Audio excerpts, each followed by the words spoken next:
নমস্কাৰ, আপোনালোক পুনৰবাৰ স্বাগতম জনাইছোঁ। আজি আমি আলোচনা কৰিম অম্বুবাচীৰ প্ৰবৃত্তি আৰু নিবৃত্তিৰ সঠিক সময় বিষয়ে। এইবাৰ অম্বুবাচী আৰম্ভ হ'ব, অৰ্থাৎ প্ৰবৃত্তি হ'ব 7 আহাৰ 22 জুন ৰবিবাৰ দিনৰ 2:48 অম্বুবাচী আৰম্ভ বা প্ৰবৃত্তি হ'ব আৰু অম্বুবাচী নিবৃত্তি হ'ব 10 আহাৰ 25 জুন বুধবাৰ শেষ ৰাতি 3:11 যোৱাৰ পিছত, অৰ্থাৎ এইখিনি সময়ৰ পিছত অম্বুবাচী শেষ হ'ব। এইখিনি আছিলে এই বছৰৰ অম্বুবাচী প্ৰবৃত্তি আৰু নিবৃত্তিৰ সঠিক সময়।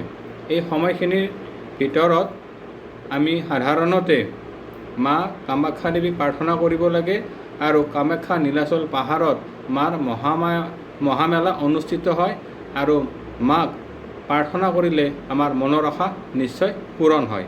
আজিলৈ ইমানে, পৰৱৰ্তী সময়ত পুনৰ লগ পাম। ধন্যবাদ। ওম নমঃ শিৱায়।